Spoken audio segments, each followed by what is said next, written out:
nossa igreja é assim, ela ama, ela abraça, ela acolhe, ela ajuda, ela discipula, sabe? É um pessoal alegre, é uma atmosfera leve, alegre, feliz. Com certeza que aqui você não vai encontrar qualquer pessoa, você vai encontrar uma família. E Não somos perfeitos, claro, né? Claro. Mas nós podemos ser uma família feliz. Isso é fruto de um sim que o pastor Arthur e a pastora Thalita disseram. Durante toda essa trajetória, eu vi, foram passos que foram dados, passos de fé. Nós falamos da Igreja do Amor, de Paulista para o mundo. Eu falo na minha vida, da Igreja do Amor para a eternidade. Conta sobre o teu chamado, conta como tudo começou. Beleza. Tudo começou quando eu fui para os Estados Unidos. Eu fiz high school lá e surgiu uma oportunidade para eu continuar estudando lá, ir para a faculdade.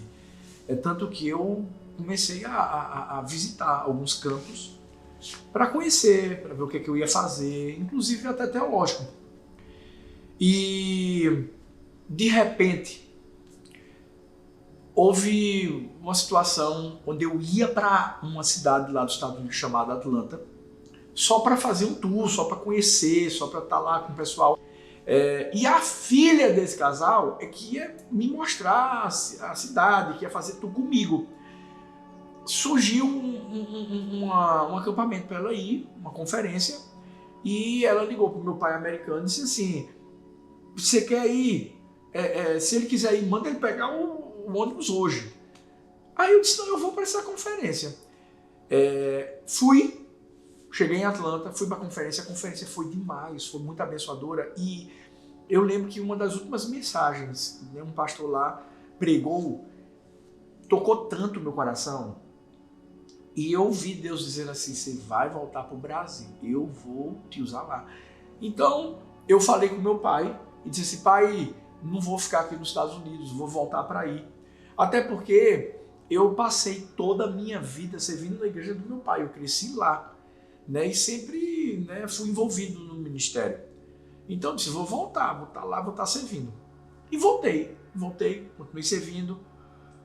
Foi quando eu lendo a Bíblia, sabe aqueles momentos em que você está lendo a Bíblia e é como se Deus estivesse dizendo assim: eu estou dizendo isso para você. E eu lendo Gênesis 12, falando sobre Abraão, para sair da terra, da parentela, casa do pai, etc., ir para um lugar que Deus ia mostrar. Eu senti Deus falando isso comigo. Mas, assim, lá dentro do meu coração, eu pensei assim: eu acho que isso é coisa da minha cabeça. Né? Como é que é isso? De ir para um lugar, de ir para... Já tinha voltado, né? Eu já tinha voltado dos pra Estados Unidos. Servir, né? Eu já estava obedecendo a Deus. Né? Aí eu guardei isso no meu coração. Também não falei com ninguém.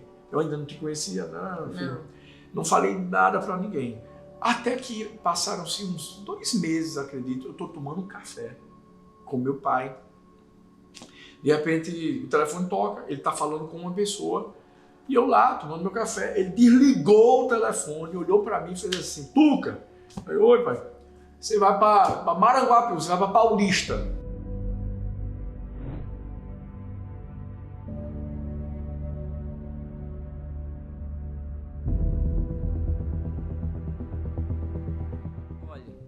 Receba meu filho Arthurzinho. Assim como você me honra, você honre ele também aí. E aí, ele passou meu contato para o Arthurzinho dele. E foi algo muito lindo. Quando ele falou, eu disse: meu Deus, que bênção. O Arthur, que hoje é o pastor Arthur Enéas, era um ministro de música da nossa igreja, da sede.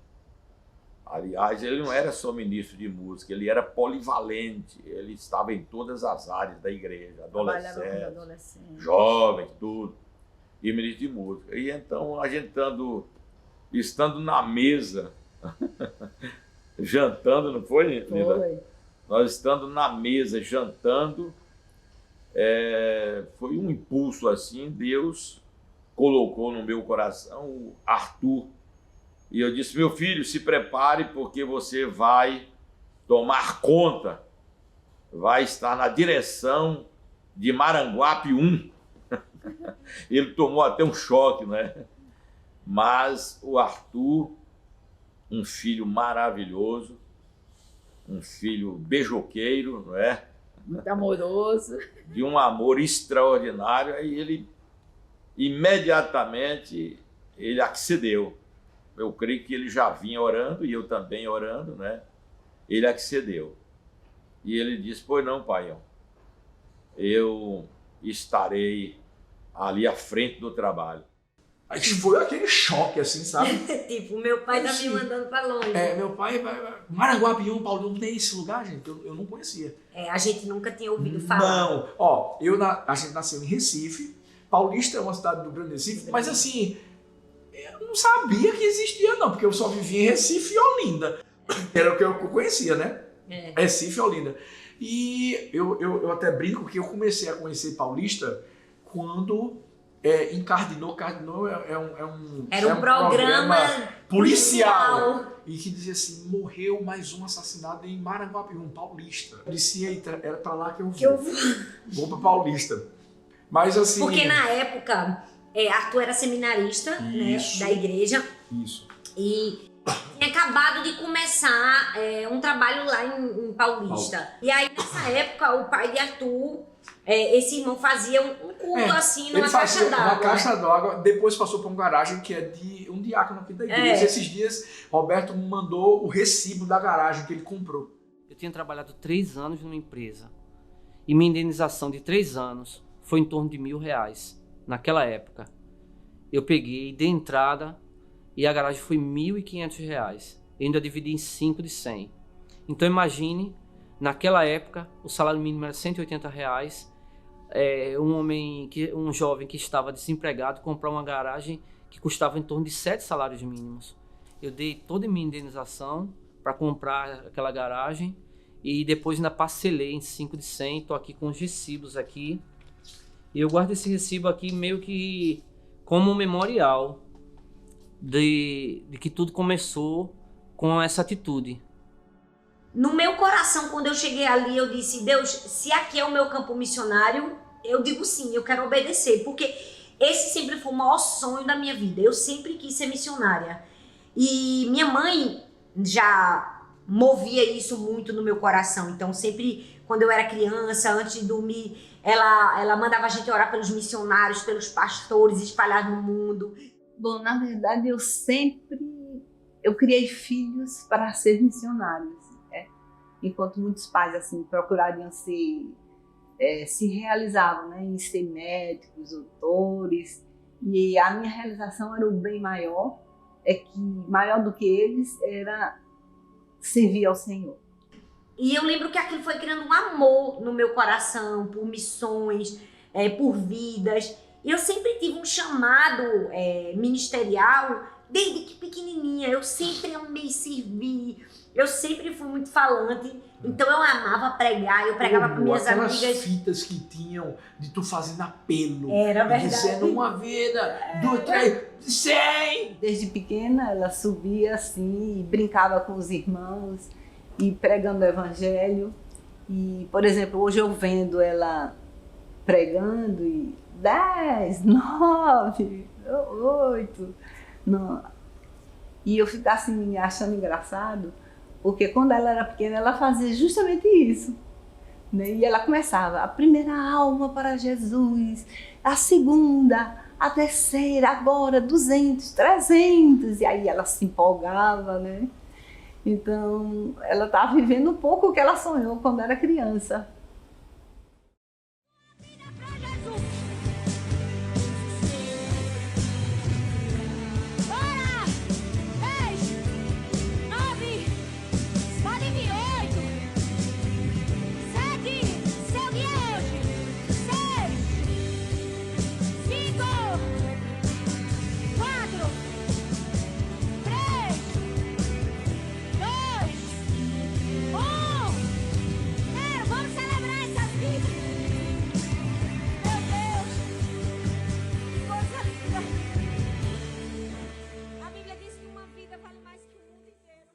E a garagem já começou a tomar uma proporção, essas 20 cadeiras começou a encher, e aí eu fui lá em Jardim São Paulo e pedi para o Bispo Paulo Hortêncio. O Bispo Paulo Hortêncio precisa de um local maior.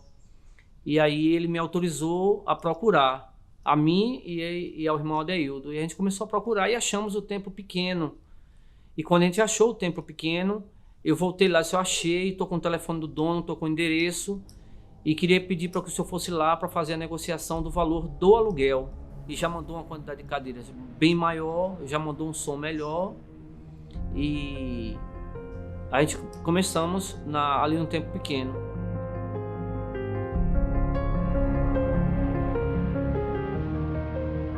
Assim, no início, a gente até imaginou que assim, a gente chegaria aqui E ficaria um tempo e depois, né? Teu pai ia colocar outra pessoa de volta. E eu lembro desse dia, eu não sei se você lembra, que a gente foi servindo e a gente colocou o nosso coração. Depois de uns 2 anos, seu pai me procurou e disse assim. Aí ele disse assim, com essas palavras, fincas estacas. Fincas estacas, eu me lembro.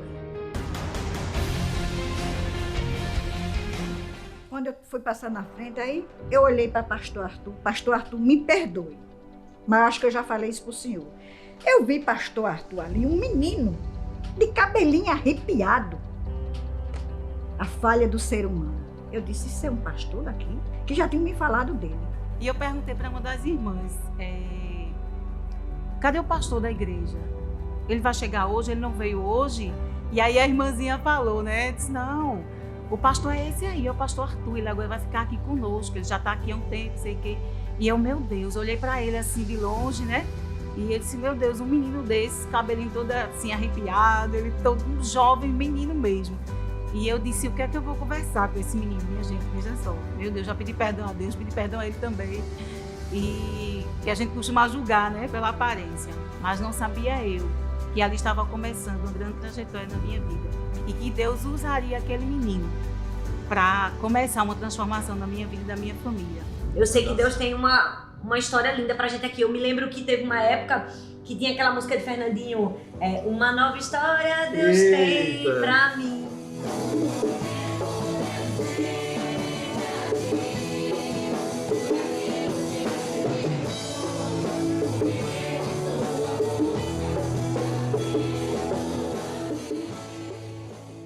Mas a gente se abraçava, né, nessa promessa de que Deus tinha uma nova história. E nessa mesma álbum tinha aquela música, eu serei pai de multidões. Tocarei em muitas gerações. E a gente entendia isso, que a gente tinha sido chamado para ganhar pessoas para Jesus. Então esse era o nosso álbum. No domingo era a tarde toda visitando as pessoas. A gente tinha um número reduzido de pessoas, mas tinha o pastor Arthur, que era o seminarista Arthur, com muitas ideias, com muita visão para o futuro, e tinha gente com muita força, com muita vontade, com muito vigor para trabalhar, e ele com muito direcionamento. Olha, a gente vai fazer isso, a gente vai fazer aquilo. Eu me lembro que a gente teve um dia a ideia de fazer diversas cartas e colocar debaixo das portas de todos aqueles apartamentos ali, convidando as pessoas para vir para a igreja. Eu andava tanto aqui. Andava. Que meu sapato corroía. Todo corroído embaixo, tava mas não só foi um sapato não, foram vários. Ele andava tanto, tipo, era todo domingo de tarde, que ele andava o bairro todinho, ele subia e descia os prédios, assim, de um em um, de casa em casa, ele ia fazer evangelismo, que o sapato, o solado do sapato ficava aqui embaixo assim, comia. Eu lembro.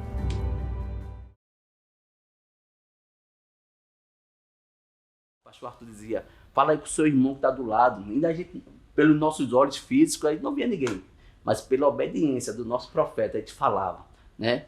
Dizia, seja bem-vindo, aqui é o seu lugar. E ele profetizando naquelas cadeiras vazias ali, pessoas que estavam ali, que ele dizia, não, ali tem gente, ali tem gente, ali tem gente, ali tem gente. Na verdade, não tinha quase dizer ninguém. Eu vi, foram passos que foram dados, passos de fé, passos de confiança, sabe? Muitas vezes os pastores eram chamados de loucos e a gente ia na loucura junto também. Mas vai chamar a existência o que não existe, não tem gente aqui. Mas vamos falar como se tivesse até que tenha. Então as pessoas... E aí Arthur dizia assim, pense numa pessoa que você quer que esteja aí do seu lado. Né? Seu marido, seu filho, um parente, um amigo, uma pessoa que precisa. Então fale como se fosse essa pessoa. E a gente falava, só que a igreja ela é toda aberta assim na lateral. Então quem passava pela porta, que via a gente falando com ninguém, né? No caso, dizia, era doido. Esse povo é doido. Sim. Aí ele trouxe a bateria. Na verdade, ele entrou na igreja com uma caixa de papelão. Meu Deus. E aí, isso é a bateria, né? Isso é a bateria, é a bateria. Aí ele pegou uma panela, um bocado de faca, colher, garfo, um bocado de coisa assim, e um buraquinho para botar o microfone. Assim, Ele sentou no banquinho com 2 baquetas e disse, pastor, essa é a bateria. O senhor vai ver. E ele batia e fazia... Não, parecia. E o pior que saía. Era Se trônica, você fechasse o olho, parecia o que era uma esquema era bateria. esse, fechar o olho.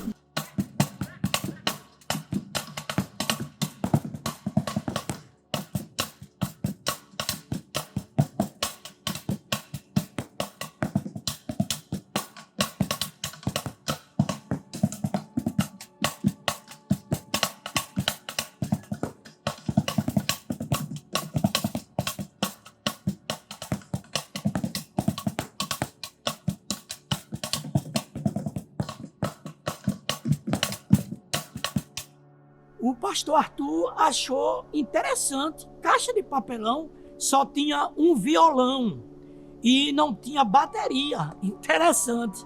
Eu até disse assim, poxa, eu vou tocar na minha caixinha, ô glória. Aí tudo bem. Quando eu toquei, irmão, foi bênção de Deus. Todo mundo se admiraram. Por quê? Porque viram algo tremendo, irmão. Através de uma colher, que aqui é uma colher, uma panela e uma caixa. Você tirar um som de uma bateria, olhe, é interessante. Aí Arthur, E ele foi tão bonzinho. coloque sua bateria no altar. Bota, irmão. Pode colocar e o senhor vai tocar a bateria. Eu sei que ele sentou muito satisfeito e tocou no louvor naquele dia. Tu E lembra durante que... Não, vários anos. quase 2 anos, aquela foi a nossa bateria, porque a gente não tinha condições de comprar uma bateria. A gente trabalhava com muita escassez. Eu lembro que a gente fez um jantar uma vez dos namorados e nós tivemos que lavar os pratos na frente da igreja. A gente botou uma mangueira e fomos lavar os pratos do jantar, porque nós não tínhamos estruturas nenhuma. Até depois que conseguiu alugar aquela casa da frente, ficou tudo melhor. Mas até então nós não tínhamos estruturas, mas nós trabalhávamos com muito amor. Nós fazíamos com que a igreja crescesse e expandisse com muito amor, muito esforço. Nunca deixou, o pastor Arthur e o pastor Telita nunca deixaram de fazer nada por dificuldade, nunca deixaram de fazer nada porque não tinha equipamentos, porque não tinha coisas suficientes para fazer. Eles sempre avançaram, sempre fizeram com muita coragem, com muita fé. O pastor e a pastora Thalita sempre prezou por ter tudo de melhor na nossa igreja. É por isso que hoje a gente está desfrutando aí, ó, que antigamente era um calor tremendo na nossa igreja. E um dia eu fui lá levar um lanchinho para ele, no domingo à tarde, e quando eu cheguei lá e vi aquele sol, né, eles estavam almoçando, a marmita dele, eu levei um pedacinho de bolo, e eles estavam naquele sol quente, porque as telhas, elas eram brasilitas, eu acho, então estava muito quente, eles estavam muito suados, mas estavam ali almoçando, se organizando para começar o culto da noite. E são imagens assim que a gente guarda, né? De muita dedicação, muito amor. Era muito quente o lugar. E a gente precisava de ar-condicionado. E assim, para a realidade era uma loucura. Nenhuma igreja no bairro tinha Eu lembro que ar-condicionado. na época, se não me falha a memória, eram 8 parcelas de R$3.000. Meu Deus, irmão. R$3.000. R$3.000 pra gente era 3 Uma milhões. fortuna. Porque eu dizia assim, gente, você vai vir pra igreja do amor. Você vai vir de casaco. Era. Você vai vir todas como se tivesse na Não vai passar calor, não vai passar. E aí Deus foi Meu tão Deus, fiel. a primeira vez que botamos ar-condicionado, que entramos naquele friozinho, todo mundo gostou. Alegria. E isso fez com que o coração das pessoas pensasse assim, Acreditasse que podia mudar a realidade. Bora, Deus abençoa e tal. A gente começou essa obra, eu acho que a gente não tinha essa dimensão do que ia se tornar a Igreja do Amor. Começou como Igreja Batista do Jardim São Paulo, em Maranguapium. Então todo mundo, quando chegava, qual é o nome dessa igreja? Igreja Batista do Jardim São Paulo, em Maranguapium. E aí depois ficou Terceira Igreja Batista em Maranguapium. E com o tempo, com aquela recepção calorosa que o pastor Arthur e a pastora Thalita nos direcionou, e o Espírito Santo nos direcionou a sempre fazer aquela festa quando chegassem os visitantes, e as pessoas começaram a comentar: poxa, essa igreja aí tem um amor. Eu creio que foi o Espírito Santo que colocou o nome dessa igreja, Igreja do Amor, porque a própria comunidade direcionou para esse nome, junto com o Espírito Santo, de ser Igreja Batista do Amor, e depois ser Igreja do Amor. E por causa disso... E eu lembro que você sempre dizia assim: a gente tem que mudar esse nome. Era. Aí eu dizia: filha, vai mudar o nome, vai ter que mudar isso no banco, Estatuto. vai ter que estatuto, vai ter aquilo outro tal. Que Arthur sempre foi muito metódico, organizado. Ele sempre organizou muito tudo direitinho. Quando a igreja, porque na época que o pai de Arthur nos enviou, era uma congregação. E naquela época, não se tinha o que tem hoje, tipo, uma igreja como a Igreja do Amor, que ela abre outra igreja e vira outra Igreja do Amor. Naquela época, a Igreja Batista era assim. Ela tinha uma igreja, então ela abria uma congregação e depois de um tempo ela tornava aquela congregação independente, ela tornava aquela congregação uma igreja. Então foi assim com a gente. Quando depois de um tempo a igreja cresceu, o pai de Arthur disse que a gente ficaria lá, ele disse: pronto, agora vocês, entre aspas, andam com as próprias pernas.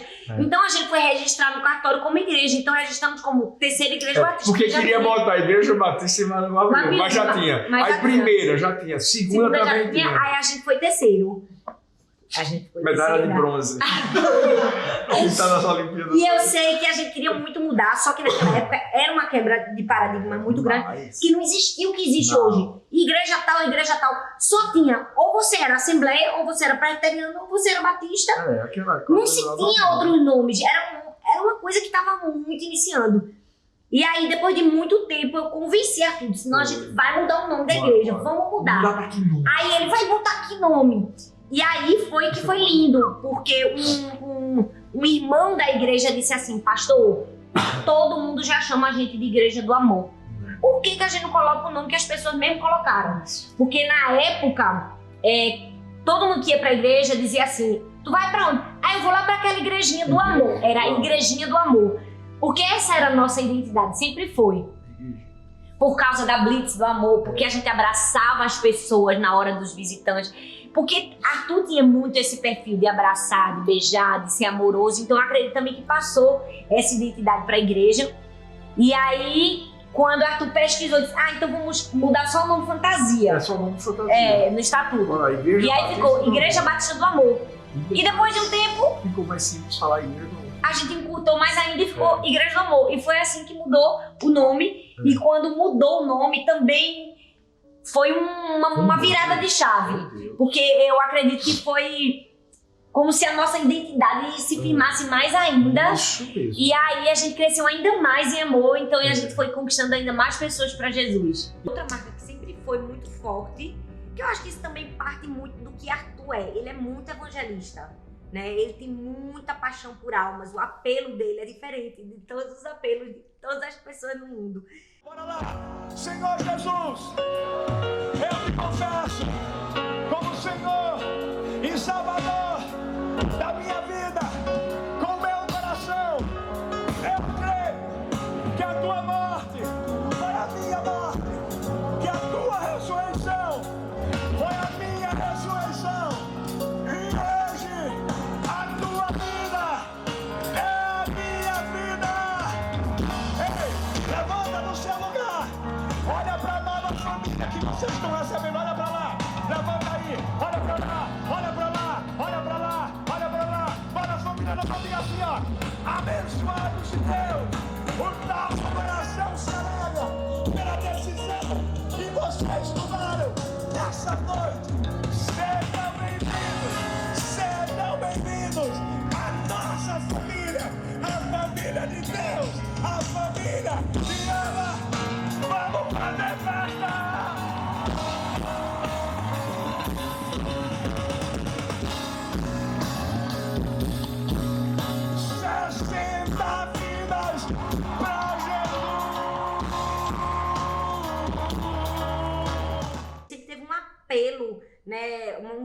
convite, o apelo que a gente chama que é o convite à salvação mais apaixonado do mundo. Né? Ele chorava e ele falava, então muitas pessoas se convertiam. Então essa sempre foi uma marca muito grande. E eu acho que a igreja foi crescendo e cresce até hoje por causa disso. Porque o número de conversões na nossa igreja é muito grande. Então na hora do apelo eram muitas vidas se entregando a Jesus. Se ele fosse visitante e ele chegasse lá na igreja, tu dizia, é impossível alguém entrar aqui e não entregar a vida a Jesus. Deus vai pegar essa pessoa, porque desde o momento que ela passava na porta da igreja, ela já era abraçada primeiro por a gente, que estava ali na frente. As pessoas abraçavam, todo mundo perguntava, tinha blitz, tinha a presença de Deus ali no local, porque assim, era um local com muitas ausências, né, de muitas coisas, assim, a gente não tinha equipamentos, não tinha estrutura, mas tinha uma presença de Deus muito forte. E pessoas muito apaixonadas. Lá tem uma coisa diferente, a nossa igreja ela é diferente. Ela tem o abraço. O abraço, e não é um abraço qualquer. É um abraço apertado. Vamos lá, vamos conhecer essa igreja. Dizem que essa igreja é diferente e tal. Eu quero ver qual é a diferença que tem nessa igreja. E quando chegamos lá, fomos impactados, né? Pelo amor das pessoas, pelo amor dos nossos pastores, né? Arthur e Thalita, que com certeza impactou muito a nossa vida. E quando a gente chegou foi como amor à primeira vista. E aí Vanessa olhou para mim no final do culto e perguntou assim, e agora? Qual igreja que você vai ficar? E a gente disse, é aqui mesmo, é a igreja que vamos ficar. Deus ia trazendo, né? Mais pessoas, mais pessoas, mais pessoas. A cada culto tinham mais visitantes. Até que teve uma hora que a gente derrubou a parede que fazia a divisão, né, do culto dos adultos e do culto das crianças. Que já não cabia mais ali naquele templinho bem pequenininho. Isso. Aí a gente derrubou, tirou as crianças, colocou as crianças na casa de uma irmã que tinha assim, na rua da igreja. Teve Fabiana e depois irmã Carminha. Outra coisa que eu guardo também no meu coração é ter entrado no Ministério Infantil, trabalhar 7 anos no Ministério Infantil.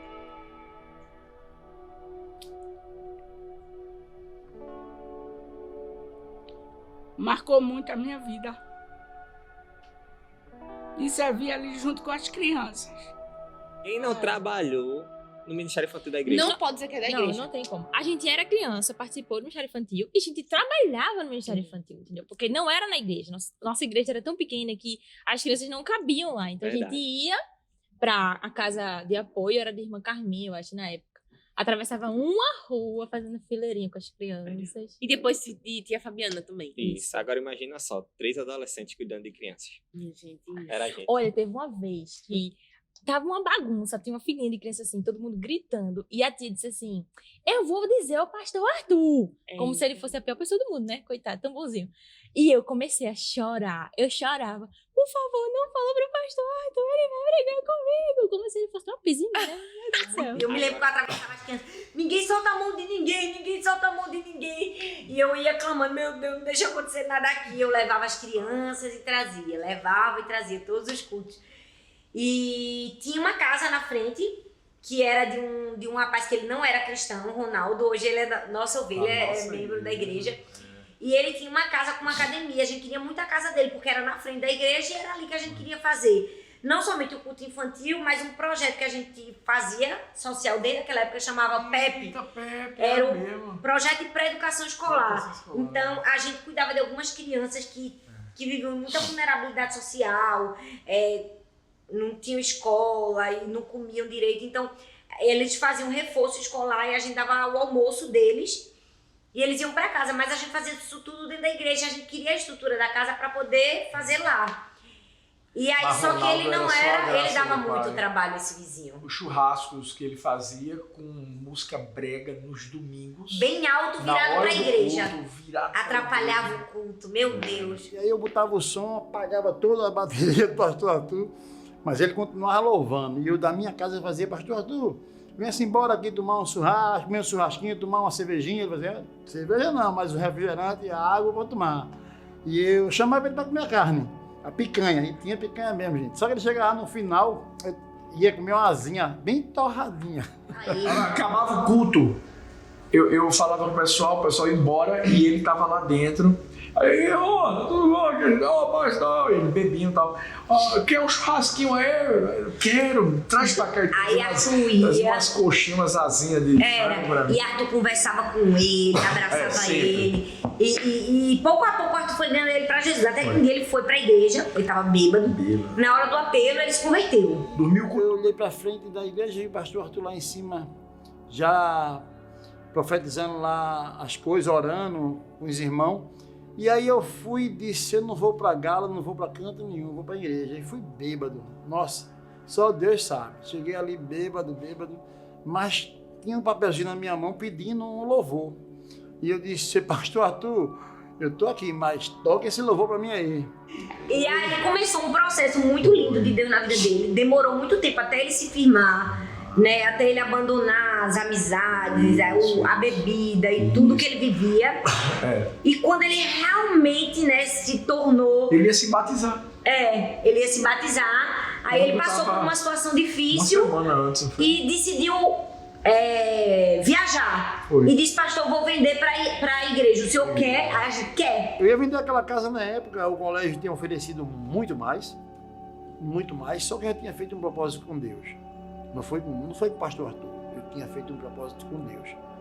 E aí eu peguei e vendi a casa para o pastor Arthur para a obra da igreja. Agora só explicando, Casa da Vitória, Vitória não é o nome, não. Eu tô dizendo assim porque foi Vitória mesmo. Porque essa casa era o que a gente queria tanto, que quando a gente conseguiu comprar, a gente chamava ela de Casa da Vitória. E a gente viveu sempre um processo de muita mudança de mentalidade nas pessoas da igreja. A gente ensinava que Deus podia fazer algo maior, não somente na nossa igreja local, mas sobretudo na vida deles. Então a gente incentivava as pessoas a estudarem, porque pouquíssimas pessoas estudavam.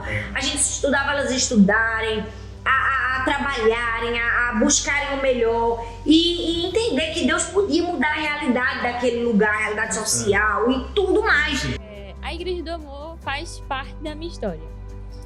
Como cresci aqui, os pastores e o pessoal da igreja acompanhou tudo que eu vivi. Eu me lembro que na nossa igreja a gente tinha um jornalzinho semanal e quando eu passei, na primeira vez que eu fiz um concurso de bolsas para uma escola, eu compartilhei isso na igreja e todo mundo vibrou comigo, porque igreja é isso, é todo mundo vibrar junto. E eu me lembro que eu saí numa matéria desse jornal falando sobre o testemunho de ter vencido, sobre ter conquistado isso. E quando eu entrei na faculdade também não foi diferente. A igreja fez uma faixa bem na frente da igreja, assim, colocou meu nome, disse aprovada nas universidades daqui de Pernambuco, com meu nome. E todo mundo que passava na rua via e se orgulhava, né? Porque era alguém da nossa igreja.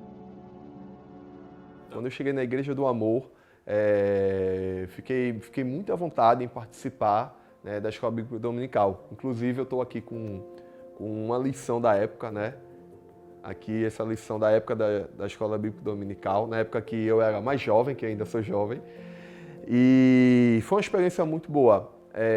Eu tive, eu acho que uma honra e o privilégio, né, de ter como professora a pastora Thalita. Foi uma experiência muito boa. A gente teve outros professores também. E depois de um tempo eu me tornei professor, né, professor de jovens na Escola Bíblica Dominical. E eu me lembro que a gente ia lá para a Escola Carneiro Leão, aqui em Maranguapium, e todo domingo estava lá, chegava cedo, né, tem que arrumar a sala. Dentro das salas de aula a gente dava a Escola Bíblica Dominical, né? Tinha domingo que vinha pouco aluno, a gente ficava, poxa, cadê o pessoal? De repente chegava, né? Entre alguns dos alunos, né, tinha o pastor Rafael, né, que hoje faz parte da equipe pastoral da nossa igreja. Ele era extremamente tímido, né? Mas estava lá com a gente também. Diversos jovens que vinham ali para aprender, para tirar dúvidas. Foi bastante desafiador, né? Mas eu aprendi demais nessa época, principalmente ensinando, né? E depois a gente também fazia a Escola Bíblica Dominical na Casa da Vitória, que era a casa que ficava em frente ao Templo Pequeno. E na Casa da Vitória era um espaço menor, né? Com salas bem pequenas, mas a gente também ensinava lá, dava aula, né? E era uma experiência muito boa, né? A Escola Bíblica Dominical marcou, assim, uma época, né? E a minha vida, tanto como aluno, tanto como professor.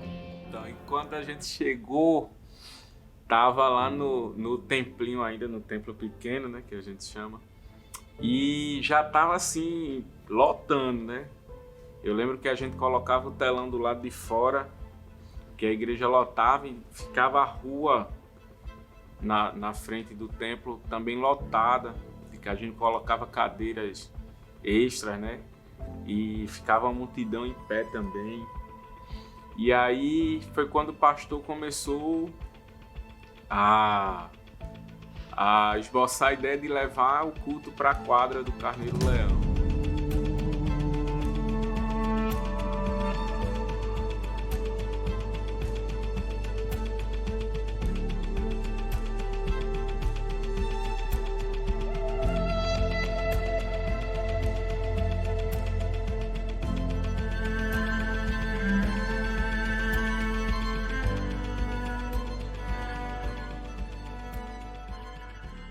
Mas isso, assim, levou muito tempo. A gente fala aqui contando, mas foram muitos meses, muitos anos até chegar aí.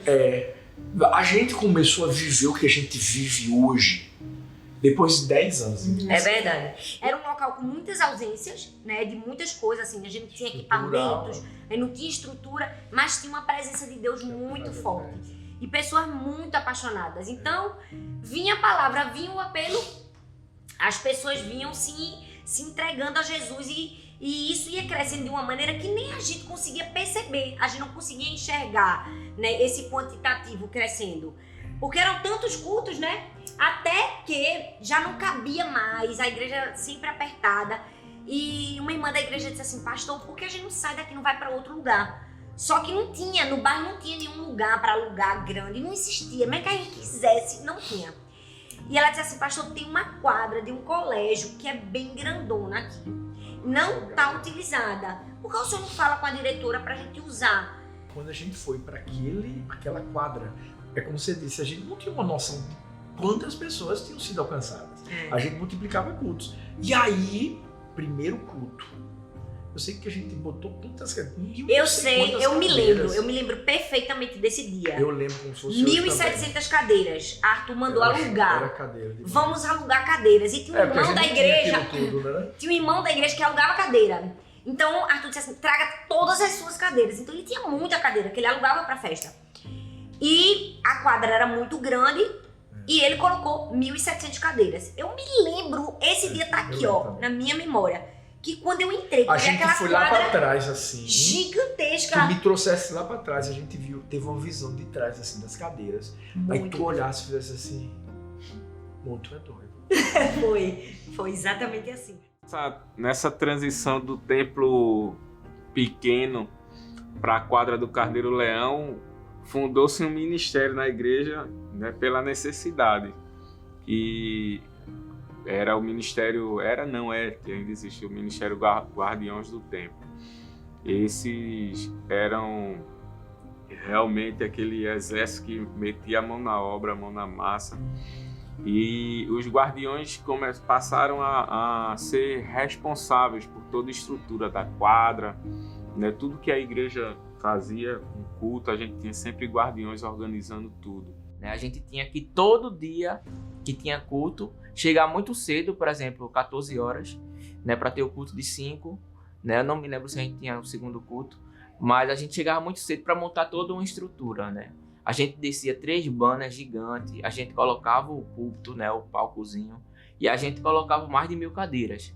Então, todo culto a gente fazia isso. Colocava as cadeiras lá para dentro, tirava as cadeiras, enfim.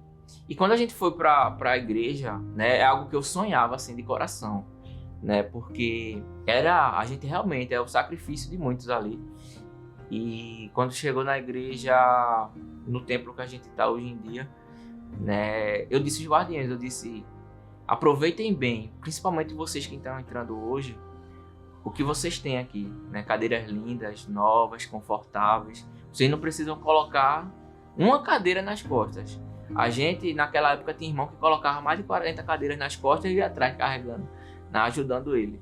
Uma vez, numa chegada de encontro, chovendo, da quadra até o colégio, a gente tinha que passar por uma poça de lama, porque não tinha calçada ainda.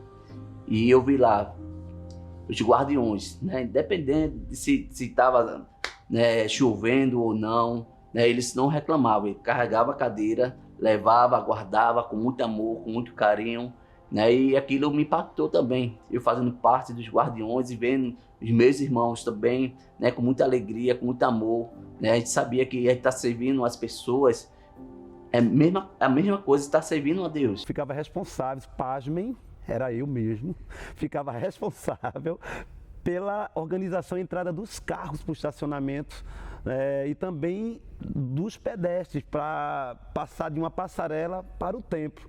Eu era quem organizava, gente. Eu dizia para o carro parar, o carro tinha que parar, para o pedestre entrar, ele tinha que entrar. E foi tão legal, porque ali eu vivi algo tão impressionante. Eu comecei a viver o amor de Deus de uma forma intensa. Eu digo, Deus, me dá uma estratégia para que eu passe o teu amor para essas pessoas de alguma forma. Se for de um modo engraçado, que venha, é mais esse meu jeito, né? E Deus colocou no meu coração assim. E os carros, né, que enfileiravam, eu trabalhava com um instrumento que está até aqui comigo. Vocês não têm ideia o que é que eu pude fazer para guardar uma flanela tão surrada, tão velha como essa. Essa flanela era meu instrumento de trabalho. Ela era mais novinha. E os carros que eu ia em direção, mesmo com o vidro limpo, eu fazia questão de ir lá, limpar o carro só para receber aquelas pessoas e dizer assim aos passageiros, aos membros que estavam dentro do carro, dizer assim, ó, Jesus te ama, tá? Hoje vai ser o melhor culto da sua vida. E os carros começavam a entrar, congestionava. A galera do ministério ficava bravo comigo. Pastor, irmão, esses carros têm que andar. Eu digo, calma, Jesus te ama. Enxugava aquele vidro. E foram momentos que marcou a minha vida. Eu sei que marcou a vida de muitas pessoas. E eu guardo essa flanelinha aqui com muito carinho. E como foi bom viver isso lá.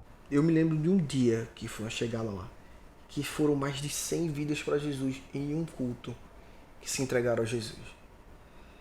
Que a gente começou a ser, assim, impactar o bairro. De verdade. Eu me lembro que quando eu estava à frente na juventude, lá a gente começou a ganhar os traficantes para Jesus. E muitos deles estavam deixando a boca de fumo de vender as drogas, e os chefes de boca começaram a ficar irritados com a situação mesmo, que a gente foi, o pastor, a nossa família, todo mundo foi ameaçado de morte, e eles queriam, disseram que se tivesse culto no dia e que eles iam entrar atirando, iam matar e tal, o pastor e tal. Me lembro como se fosse isso, a gente eu falei, meu Deus do céu, quanto mais persegue o crente, mais ele cresce. Então, glória a Deus, a gente está no caminho certo. Se eles estão com raiva é porque a gente está fazendo o certo. O pessoal do colégio começou a se converter. Foi. Né? E professor do colégio estava com a gente também. Uma coisa linda, uma coisa... Também tinha os percalços, né? Porque ali era um ponto de droga. A quadra, ela era toda escura. Tinha muita droga e muita prostituição. O mato era assim, do tamanho de uma pessoa. Porque era uma área da escola totalmente abandonada.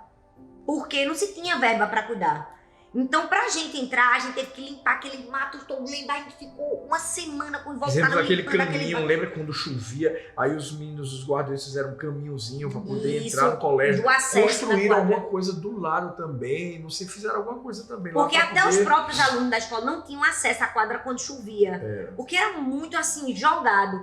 Então, de alguma maneira, a gente veio pra ajudar a comunidade. Porque a gente ajeitou a escola toda, né? A gente fez essa mini reforma que precisava, e a gente iluminou a quadra. E quando a gente iluminou a quadra para os cultos, durante a semana ficava com luz, e agora já não dava para ter o tráfico de drogas nem prostituição no lugar, porque estava limitado. Às vezes as pessoas entravam armadas, às vezes os próprios vizinhos ameaçavam a gente.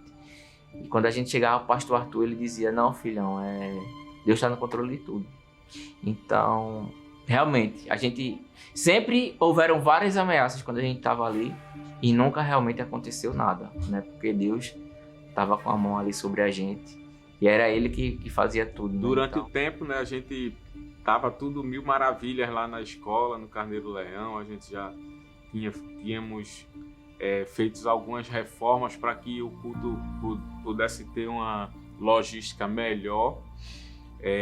Mas até que chegou uma abençoada procuradora na época do município e determinou um prazo para a gente sair de lá da escola. E a gente ainda tentou argumentar, né, sobre o impacto social que a gente estava fazendo, mas aí só conseguimos realmente alguns dias. Quando a gente soube, né, da ordem judicial, a gente ficou um pouco preocupado para onde a gente iria levar todo esse povo. Né, a gente até pensou em fazer vários cultos no templo pequeno e daí surgiu a ideia, até médio, porque eu era o vice-presidente da Associação de Moradores. E por que não a gente retornar à Associação de Moradores? Né? Então eu falei com o presidente, né? Eu falei com o presidente da associação, né, para poder levar culto para a quadra menor da associação, que a gente tinha um campo e tinha quadra. Então foi daí que eu cheguei, comentei com alguns líderes e comentei com o pastor e ele disse, ótimo, vamos embora para lá. Então acho que durou mais ou menos um mês, se eu não me engano, né? Durou um mês de culto lá, enquanto a gente arrumava um espaço coberto, né, e com segurança para poder a gente realizar os nossos cultos. A gente ficava pedindo a Deus, né, para que não chovesse. O pastor até fez uma oração dizendo que não ia chover em Paulista nem quarta nem domingo.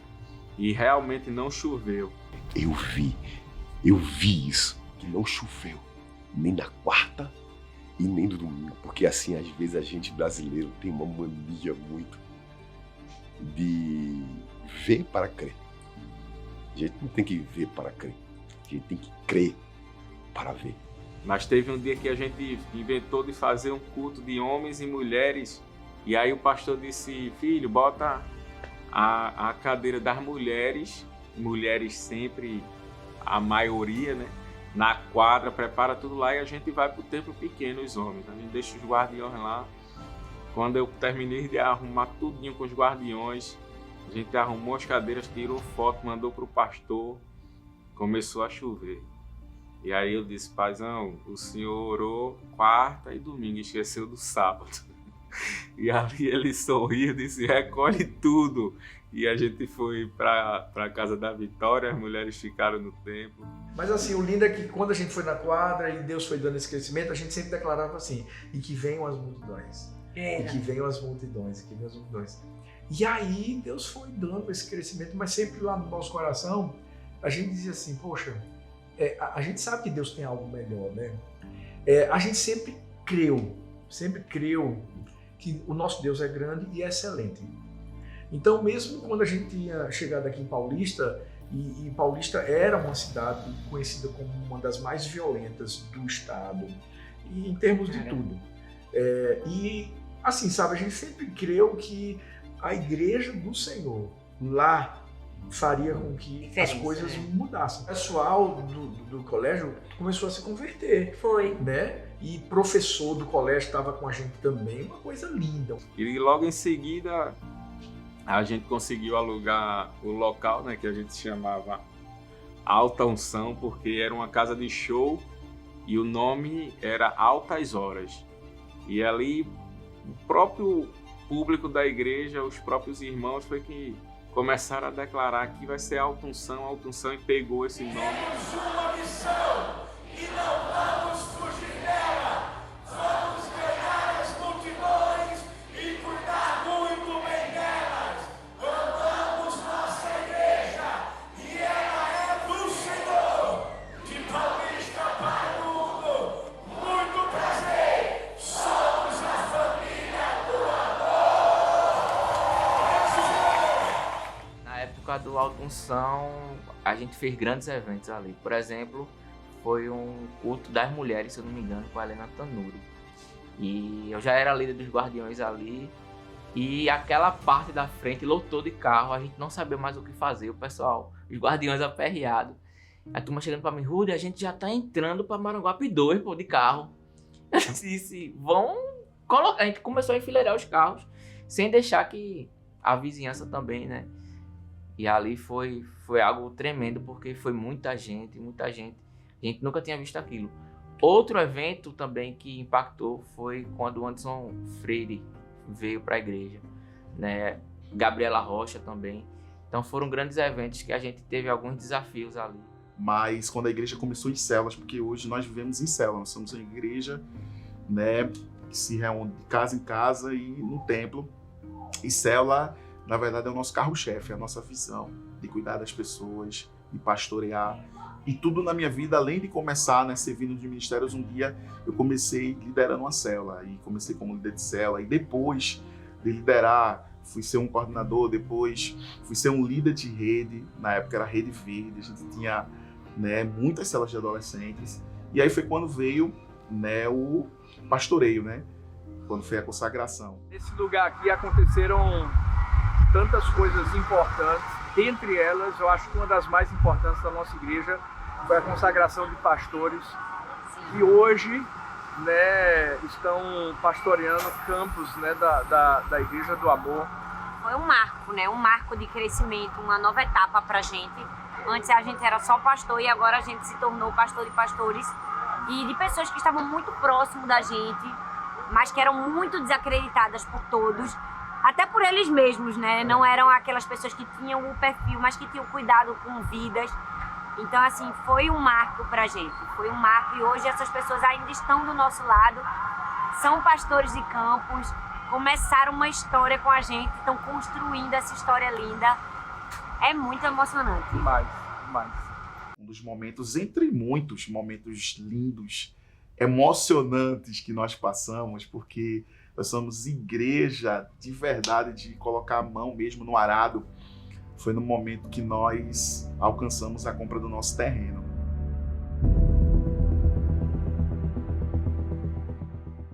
Nesse período que antecedeu a saída da quadra até a gente ir para a associação e depois para o Alta Unção, eu e o pastor Arthur, nós andamos por vários terrenos. Dentro de Maranguape, nas redondezas ali. A gente foi no campo de aviação, deu uma olhada no campus de aviação. E foi quando a gente foi ter o primeiro encontro com o dono do terreno, que na época era o dono do terreno do campus de aviação. Na primeira vez que a gente tentou, que a gente chegou lá, ele olhou para Arthur, olhou para a gente estava sentado negociando, ele falou: pastorzinho, tente uma coisa mais barata, o senhor é um sonhador. Naquele momento que ele falou isso, eu confesso que eu olhei assim, eu disse: agora deu. Ele não sabe com o que ele está cutucando.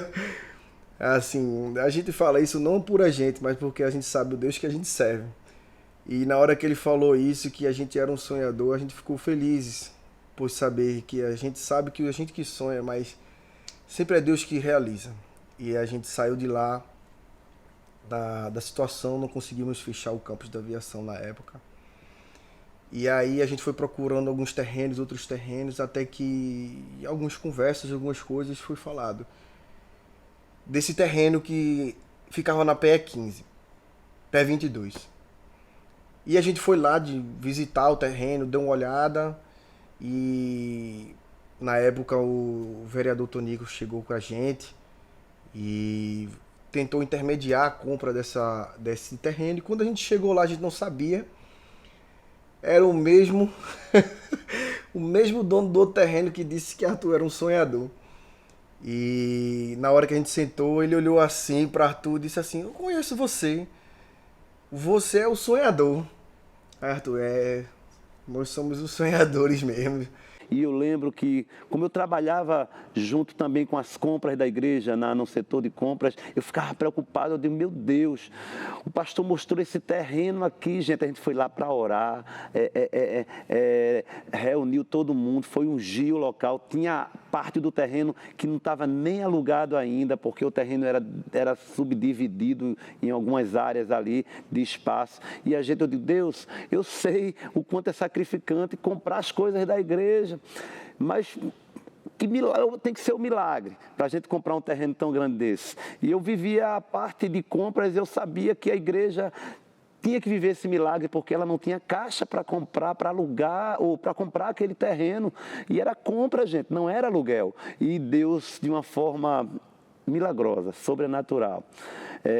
Levou estratégias para a igreja, para a gente ir para os sinais de trânsito, vender água mineral, vender chaveiro, fazer campanhas de almoço nos finais de semana, era feijoada daqui, era caranguejada dali, e todo mundo se movendo, e Deus foi suprindo, o caixa foi engordando e o milagre chegou. Eu me lembro que a gente saía todos os dias praticamente para vender águas nos sinais. Por um bom tempo nós vendemos água no sinal. Foi muito tempo vendendo água. Eu me lembro que tinha dia que a gente vendia 1.500 águas em um dia. Era um sol que Deus queira.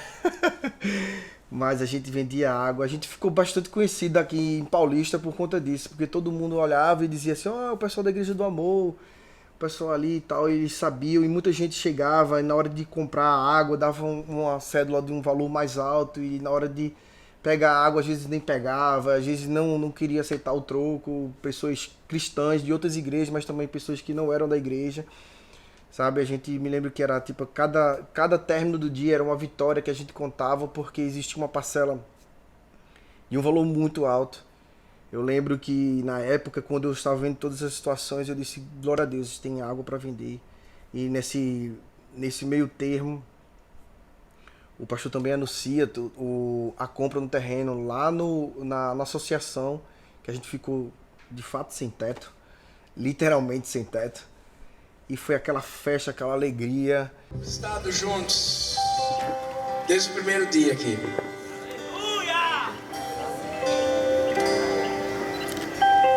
Vivemos muita coisa.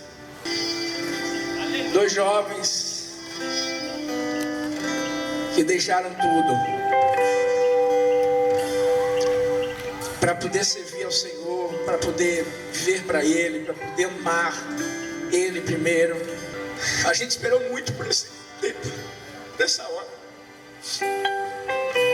Muito mesmo. Porque tudo que a gente fazia sempre pensando assim, meu Deus, eu sei que um dia a gente vai ter um lugar lindo, um lugar maior, a gente vai poder dar conforto para as pessoas. E o principal, a gente vai poder dar a Tua palavra para essas vidas, Pai. E durante todo esse tempo, nós estávamos juntando dinheiro para poder comprar aquelas casas. Muita gente, infelizmente, desacreditou e disse que nada, não vai comprar nada, vão pegar o dinheiro para eles e pá. E a gente sempre guardava o nosso coração. E nós tínhamos um sonho. Inicialmente, o nosso sonho era fazer a igreja lá. Aí depois a gente ficou olhando aqui para o campo de aviação. E olhava, dizia, poxa, que massa, né? Todo mundo que passar tem que ver onde é que está a Igreja do Amor. Porque quem passar vai olhar e vai dizer assim, rapaz, é uma arena, é de que time esse aqui? E nós então começamos uma negociação. Deus foi à frente, usou pessoas para que isso pudesse acontecer. E de repente, quando estava tudo certo, aí a pessoa voltou atrás. Filhos, Deus fez o melhor. Você quer saber onde é que vai ser construída a Arena do Amor?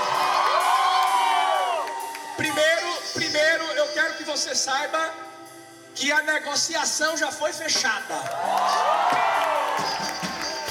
Pode aplaudir o Senhor, porque foi Ele que fez isso. O terreno é nosso!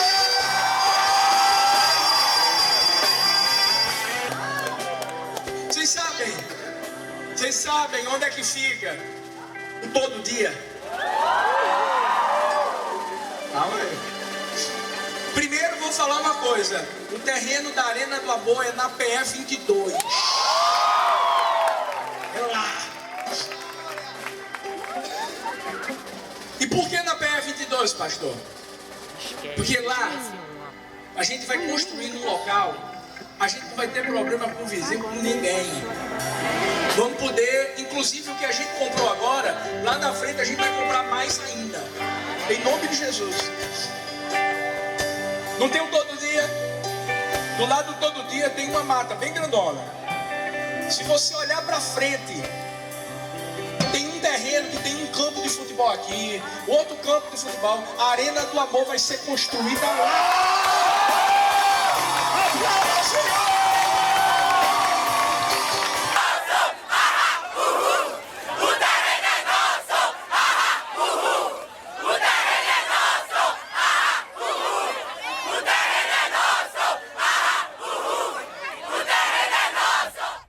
Então, para mim, foi algo muito significativo, porque quem está lá desde o início acompanhou a trajetória, né? A igreja pequena, a gente não tinha muita estrutura, mas a gente tinha um coração gigante, um coração amoroso, um coração realmente disponível. E a gente passou pela quadra, né? Ficamos um bom tempo lá no Carneiro Leão, depois fomos para uma quadra descoberta que orávamos para não chover nem na quarta nem no domingo. Depois a gente foi para o Alto Unção, né? E lá a gente ficou uns 2, 3 anos.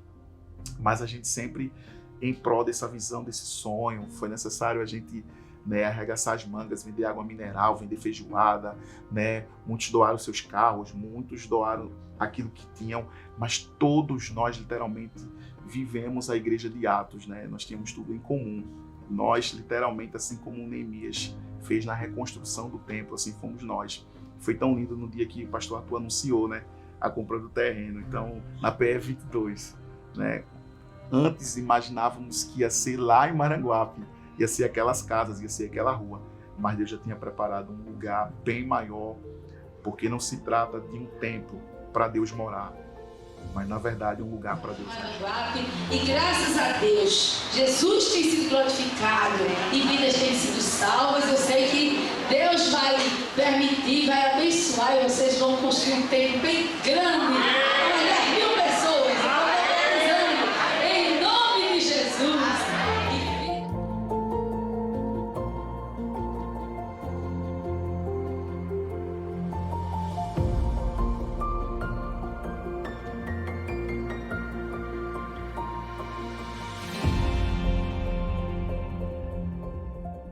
Oração, ainda quando estava em fase de acabamento, né, a gente fez o aniversário da igreja, 15 anos da igreja em 2017, que foi o Amor Sem Limites.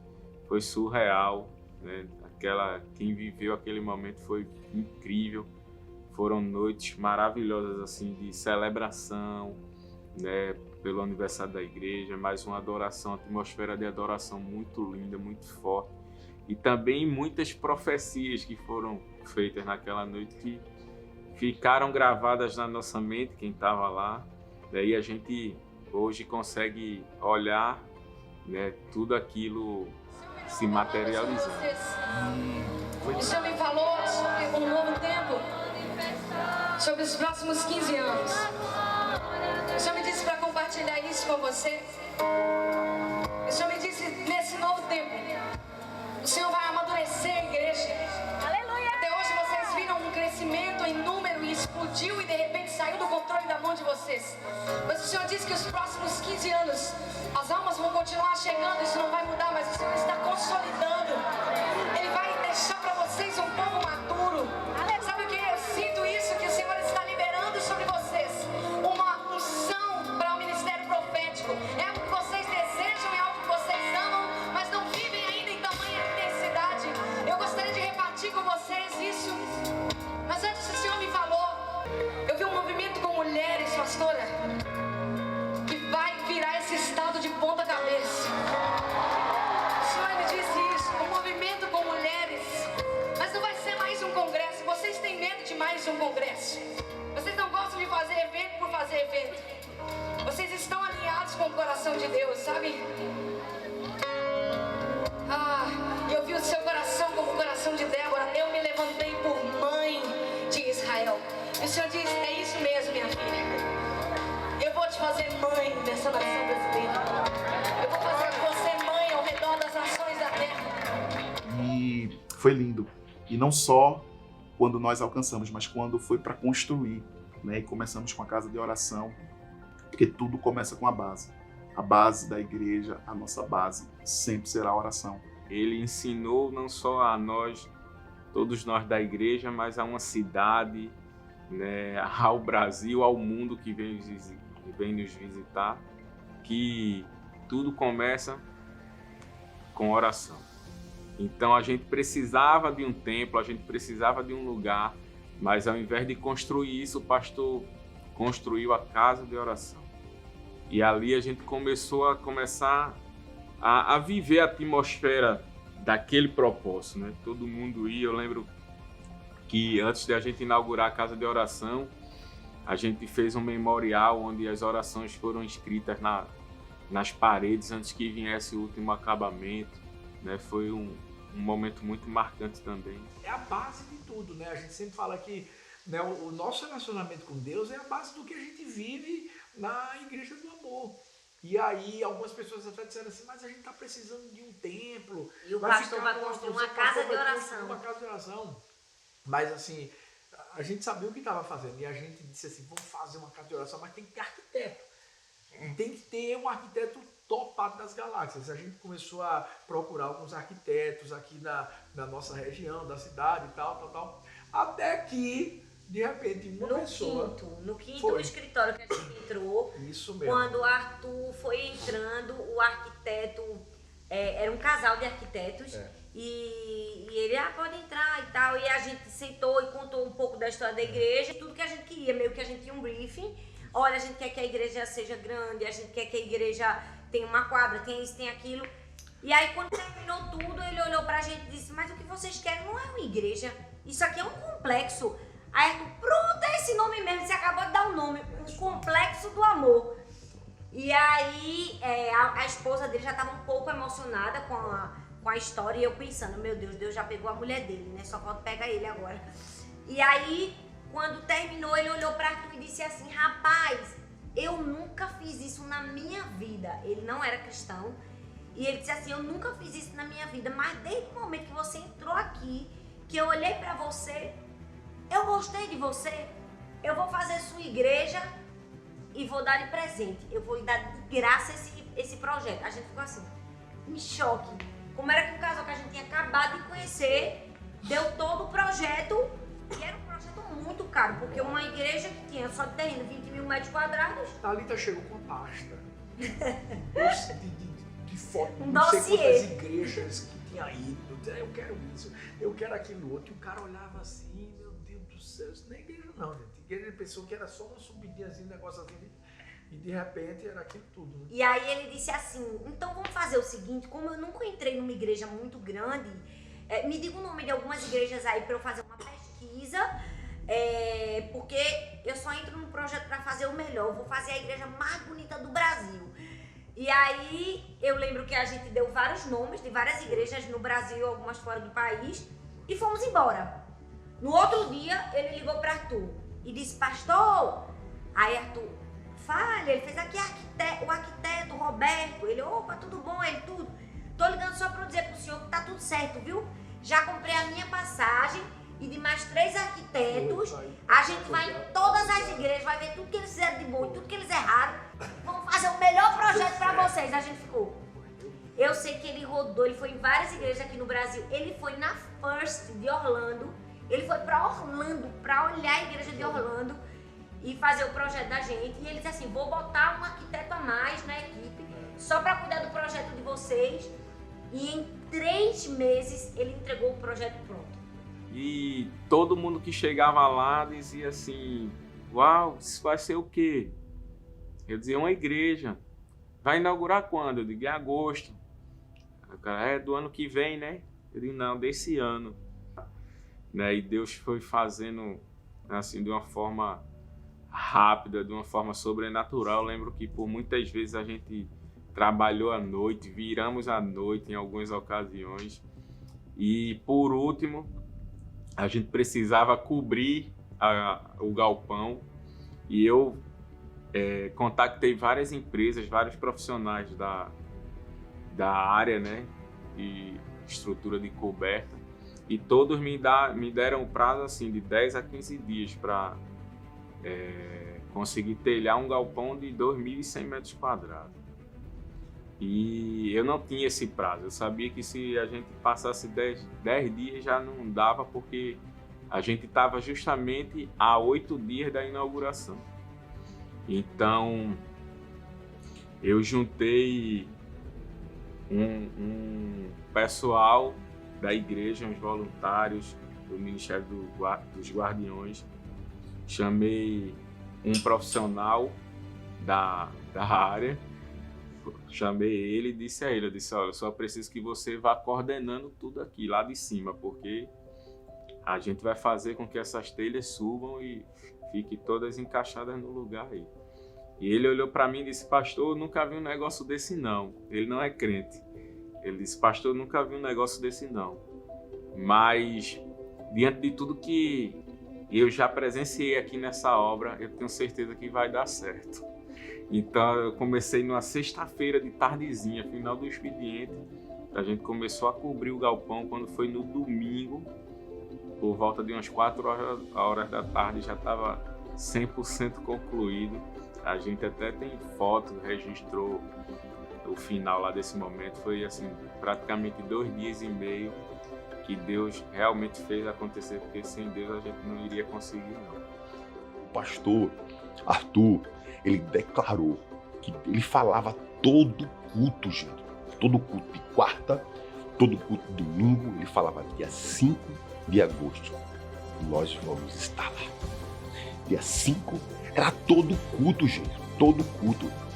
E dia 5 de agosto, a gente estava lá.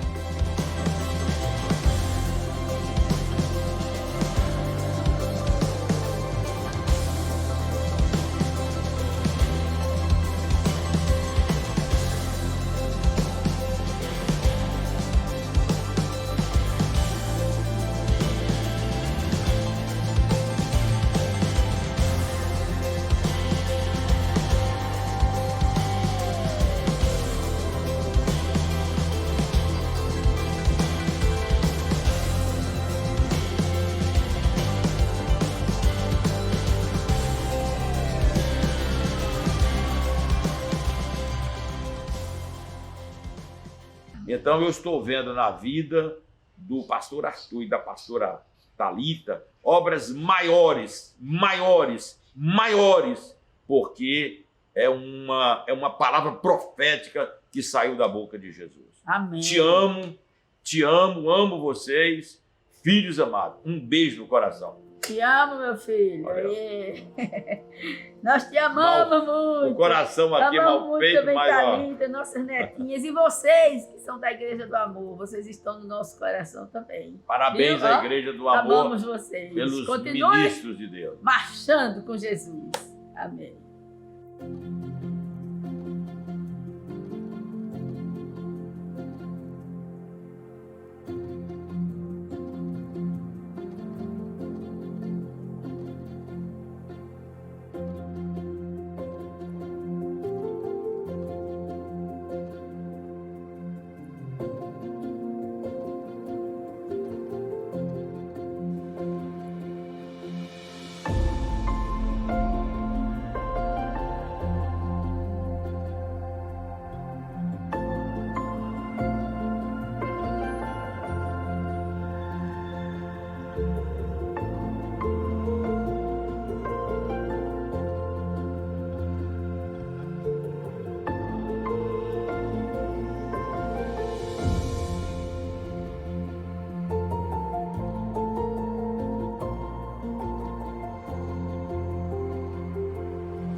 pudesse voltar no tempo, o que diria Thalita e o Arthur de 19 anos atrás?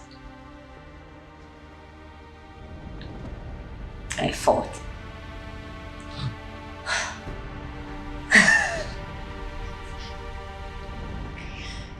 Eu...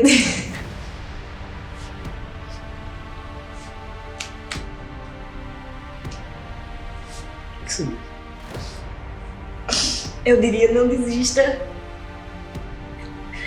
Continue, vai valer a pena. Acho que o que eu diria é que